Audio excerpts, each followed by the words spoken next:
2026년부터 적용되는 제12차 한미 방위비 분담 특별협정 협상이 타결됐습니다. 지난 11차 협정 시작 때 13%가 넘었던 인상률이 이번에 8%대로 내려왔습니다.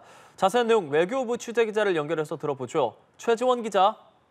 네, 말씀하신 대로 한미 방위비 협상이 마무리됐습니다. 협상을 시작한 지 5달 만에 8차례 회의를 거쳐 타결된 겁니다.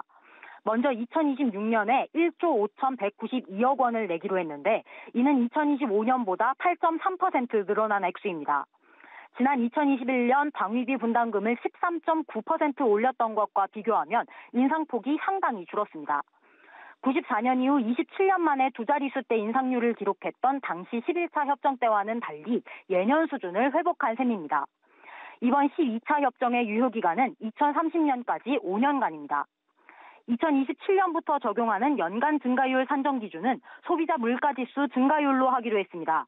11차 협정 때는 평균 4.3%인 국방비 증가율에 따라 연간 증가율을 정해 내년 부담이 컸는데요. 소비자 물가지수 상승폭은 이보다 훨씬 낮은 데다 이번엔 연간 증가율 상한선을 5% 이내로 정해 혹시 물가가 많이 오르더라도 타격이 크지 않을 것으로 보입니다.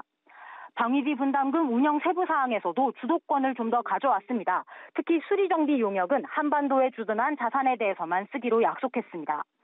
그간 지적돼온 역외자산 정비 지원 관행이 개선된 건데 협상 관계자는 그동안 해당 관행으로 쓰던 돈이 많이 줄어오는 추세였다고 전했습니다.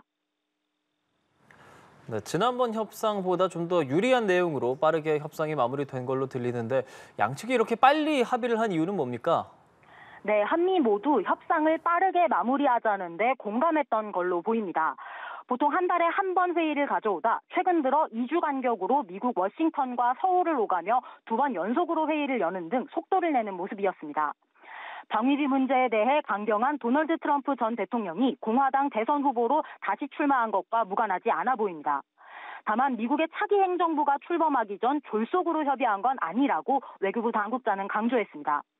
다음 달 5일 미국의 차기 대통령으로 누가 결정되든 한국의 국회 비준까지 받게 될 협상 결과를 뒤집기가 쉽지 않을 거라는 분석이 나오는데 외교부도 같은 판단을 내리고 연간 증가율 기준을 다시 바꾸는 데 집중하며 협의해 온 것으로 보입니다. 외교부는 이번 협상이 주한미군의 안정적 주둔 여건 마련과 한미 연합방위 태세 강화라는 양국의 공동 목표 달성에 크게 기여할 것이라고 기대했습니다.